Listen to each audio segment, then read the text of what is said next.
Kemarin banyak kejadian, salah satunya yang paling penting adalah penyerbuan warga yang dimotori oleh ketua RT, bawa senjata tajam, menggerebek mahasiswa Universitas Pamulang yang mengadakan malam Rosario.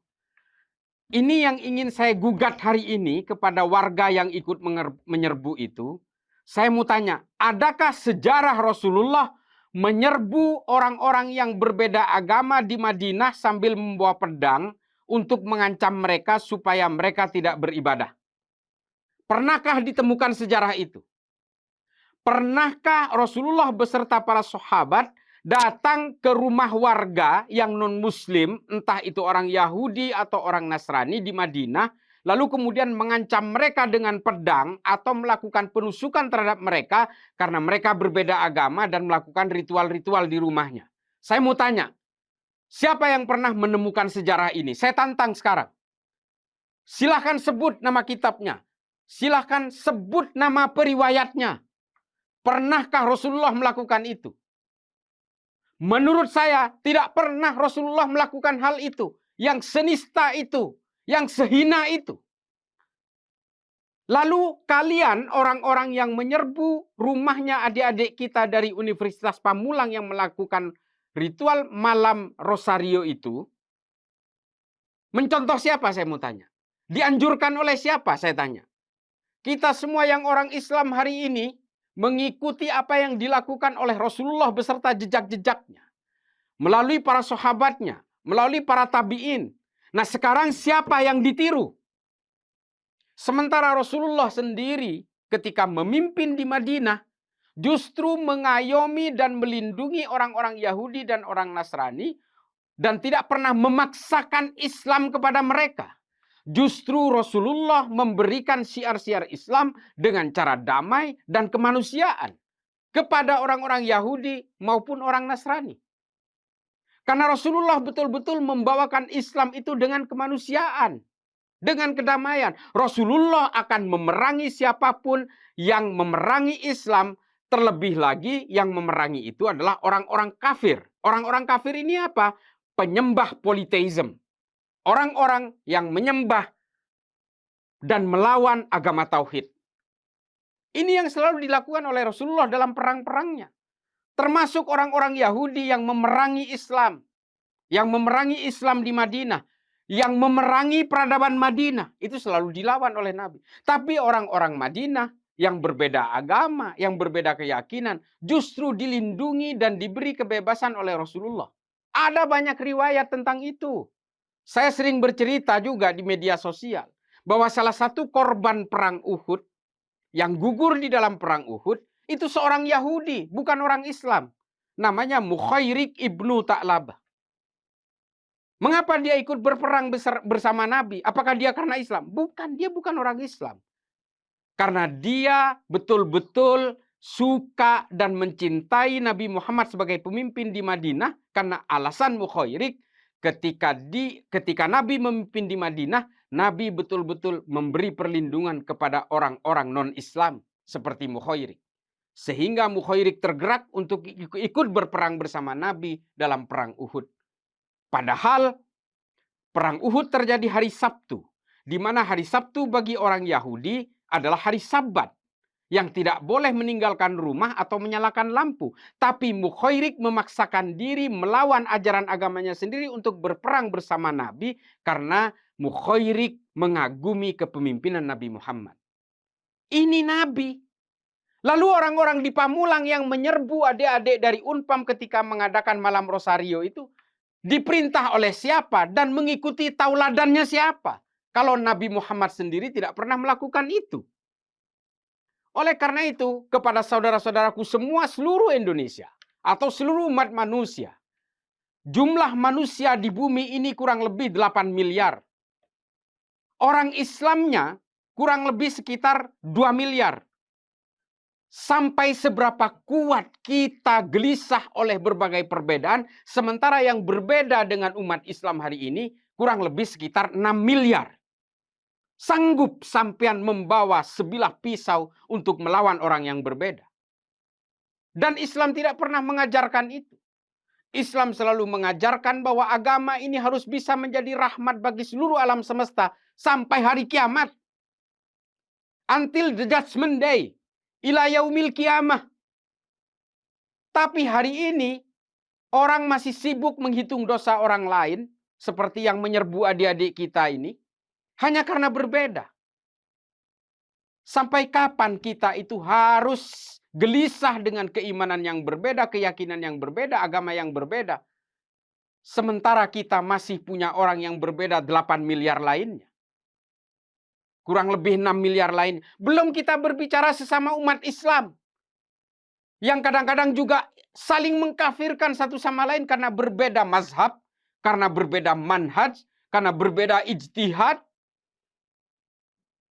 Ini tidak akan pernah selesai. Berbagai perbedaan di dalam diri umat manusia itu adalah sunnatullah. Maka kemudian saya betul-betul memprotes betapa bodohnya, betapa tololnya, betapa konyolnya orang-orang yang menyerbu adik-adik dari Unpam ketika mengadakan malam Rosario itu. Hanya karena dianggap sebagai ancaman, karena berbeda. Kita tidak pernah tahu. Silahkan kita yang umat Islam ini termasuk saya. Menganggap saya begitu beruntung. Saya begitu mujur. Dilahirkan sebagai orang Islam. Orang Kristen juga punya keyakinan yang sama seperti itu. Orang Katolik juga. Orang Hindu juga. Orang Buddha juga. Ya begitulah memang metodologi dalam penganut agama-agama. Semua merasa beruntung karena mengikuti agamanya masing-masing. Orang-orang yang menyerbu adik-adik Unpam kemarin ketika mengadakan malam Rosario itu. Kalau mereka itu dilahirkan di NTT atau di Papua atau ditakdirkan oleh Allah untuk lahir di Eropa sana. Mungkin tidak mengenal Islam. Mungkin juga tidak mengenal apapun. Bisa jadi tidak beragama. Atau memang dilahirkan menjadi Katolik. Dilahirkan menjadi Protestan. Karena kita semua ini mengikuti agama orang tua kita. Lalu kita kemudian merasa petentang-petenteng bahwa kita adalah penguasa bumi ini karena saya Islam. Karena saya Kristen. Karena saya Katolik. Saudara-saudaraku sekalian. Keimanan yang kita peluk hari ini di luar konteks hidayah atau kesadaran kognitif. Mengikuti agama-agama warisan dari orang tua kita. Saya menjadi Islam karena saya dilahirkan di Madura dari orang tua beragama Islam. Maka Islamlah saya. Kalau saya dilahirkan di tempat lain, yang dimana di situ tidak ada orang Islam, mungkin saya tidak akan beragama Islam. Dan ini kelahiran-kelahiran ini bukan kehendak kita. Ini kehendak dari Allah. Maka kemudian kita tidak boleh jumawa. Kita boleh menganggap agama kita ini adalah agama yang paling benar. Boleh. Dan begitulah orang menganut agama. Tapi dengan menganggap benar agama yang kita beluk, tanpa harus menyalah-nyalahkan agama orang lain. Saya sering memberikan analogi yang sangat sederhana. Untuk menganggap istri saya cantik, saya tidak harus menjelek-jelekkan istri orang lain. Demikian juga dengan agama saya. Saya menganggap Islam itu adalah agama yang paling benar. Tanpa harus menjelek-jelekkan agama orang lain. Jadi, melihat kejadian yang ada di Pamulang kemarin di malam Rosario itu. Marilah kita sadari bahwa manusia ini tidak dilahirkan untuk menjadi jumawa. Kita hanya setitik kecil debu dalam peradaban manusia. Sudah miliaran manusia di bumi ini yang hidup dan yang mati. Dan kita hanya secuil. Mungkin para penyerbu itu tidak pernah paham bagaimana kalau mereka itu dilahirkan menjadi orang yang beragama berbeda. Ingat, takdir-takdir kelahiran dan takdir-takdir keimanan itu berbanding sejajar. Orang kemudian bisa berpindah agama karena perkawinan. Orang bisa berpindah agama karena kesadaran. Tapi percayalah, yang dimaksud dengan syiar Islam adalah dengan kelembutan, kearifan, kedamaian, dan berbasis kemanusiaan. Kalau Islam digambarkan dengan senjata tajam, kucuran darah, pedang yang tajam, siapa yang akan tertarik kepada Islam? Selama puluhan tahun, Islam digambarkan sebagai agama teroris, diframing oleh orang-orang yang tidak suka kepada Islam. Pada akhirnya dengan kejadian seperti yang ada di Pamulang ini, orang-orang non-Islam akan menganggap bahwa oh ya benar, Islam itu identik dengan kekerasan. Makanya saya bilang orang-orang di Unpam yang menyerbu adik-adik kita ketika mengadakan malam Rosario itu adalah orang-orang bodoh, tolol, konyol, tidak mengerti tentang Islam. Dia pikir mempertahankan Islam dan menyebarkan Islam bisa dengan senjata tajam. Tidak ada kewajiban-kewajiban seperti itu, anjuran-anjuran seperti itu. Rasulullah selalu memberikan syiar Islam dalam kedamaian dan kemanusiaan. Rasulullah menyuapi pengemis buta. Rasulullah menjenguk orang-orang non-Islam ketika sakit. Rasulullah memberikan fasilitas pelataran masjid ketika ada orang tidak mampu melakukan pernikahan anaknya, sehingga Rasulullah menyediakan pelataran masjid. Banyak kisah-kisah yang bersifat koeksisten seperti itu. Bahkan Rasulullah di dalam salah satu kitab yang ditulis oleh Roghib As-Sirjani yang berjudul Uswatun lil alamin man huwa Rasulullah. Di situ Rasulullah betul-betul diceritakan sebagai orang yang arif dalam menyampaikan Islam. Berbasis kemanusiaan dan kedamaian. Tidak pernah Rasulullah datang petentang-petenteng, bawa pedang, apalagi mengancam leher orang atau menusuk orang seperti yang di Pamulang ini. Ini adalah efek dari ulama-ulama yang kadang-kadang menyerukan kebencian kepada pemeluk agama lain. Menyerukan kebencian dan permusuhan kepada orang yang berbeda. Ini adalah ulama-ulama yang tidak wajib untuk diikuti. Bahkan haram untuk diikuti. Ini hanya akan semakin membuat jelek wajah Islam dan syiar Islam. Saya kira itu saja. Mudah-mudahan tidak ada lagi kejadian seperti yang terjadi di Pamulang. Mari kita hidup damai. Mari kita perkenalkan Islam dengan akhlak dan adab yang baik. Ketua RT lontarkan umpatan saat usir mahasiswa yang beribadah di Tangsel. Ada yang ancam pakai sajam. Itu kejadiannya pada Rabu 8 Mei 2024 sekitar jam 9.37 WIB. Ini dia ketua RT-nya. Di dalam tribun ini, video ini terambil dari Tribun Video.com. Seorang ketua RT berinisial ditetapkan menjadi tersangka kasus penggerebekan dan pengeroyokan mahasiswa yang ibadah di Tangerang Selatan, Banten. Disebut berteriak dengan nada umpatan kepada mahasiswa yang sedang berdoa Rosario tersebut. Evaluasi harus kami sampaikan. Ini ada kejadian, kata Ketua Kesatuan Bangsa dan Politik Tangerang Selatan, Bani Khosyatuloh pada Selasa 7 bulan 5 2024. Setiap kejadian pasti kami evaluasi. Setiap kejadian pasti kami evaluasi. Hal-hal yang memang bisa mengganggu keamanan dan meresahkan itu harus dilakukan evaluasi supaya tak terulang, tutur dia. Ketua Kesatuan Bangsa dan Politik Tangerang Selatan mengatakan bahwa Bani Khosyatuloh mengatakan masyarakat dan perangkat lingkungan harus berpikir dingin dalam menyelesaikan sesuatu. Diketahui 4 tersangka kasus pengeroyokan mahasiswa tersebut adalah D dan 1 S dan A.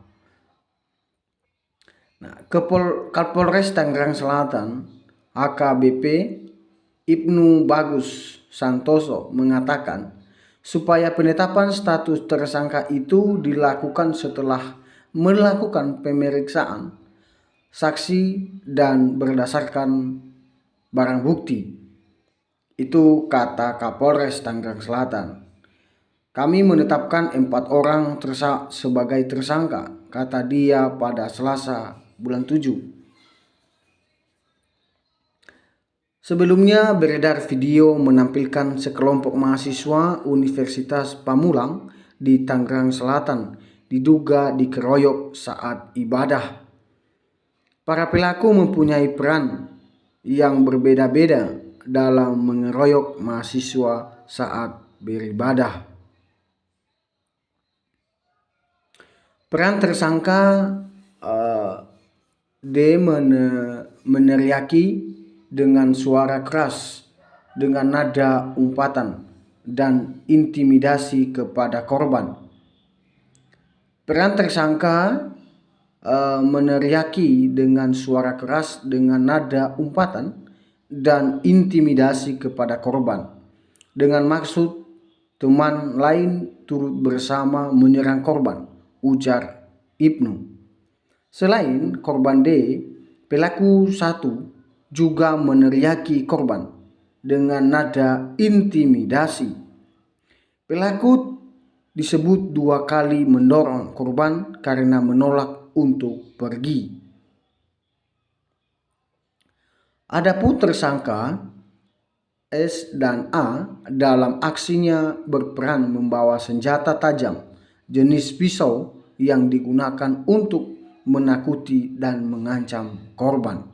Bapak Ibu yang terkasih di dalam nama Tuhan kita Yesus Kristus, kembali lagi di Studio Kristen Channel, dan saya berterima kasih kepada teman-teman dan Bapak Ibu yang sudah mendukung perkembangan channel ini dengan cara subscribe, komen, dan share. Dan marilah kita juga untuk memberikan komentar-komentar yang baik terhadap video yang sedang beredar saat ini, ya, supaya ada kerukunan, bahkan supaya hidup kita semakin dikuatkan di dalam Tuhan, khususnya orang Kristen, supaya iman kita semakin kokoh di dalam Tuhan. Dan marilah kita untuk saling bertoleransi terhadap yang lain. Mari kita membuat hidup ini semakin damai terhadap sesama, dan marilah kita untuk mendoakan saudara-saudara kita yang notabene-nya menghina kekristenan, bahkan melakukan hal-hal begini. Mari kita mendoakan mereka supaya mereka diberi hikmat oleh Tuhan, supaya diberikan kekuatan oleh Tuhan, kesadaran oleh Tuhan bahwa apa yang mereka lakukan itu tidak sesuai dengan ajaran kitab suci. Ya, ini harapan saya, semoga video ini memberkati kita dan mencerdaskan kita. Tuhan Yesus memberkati.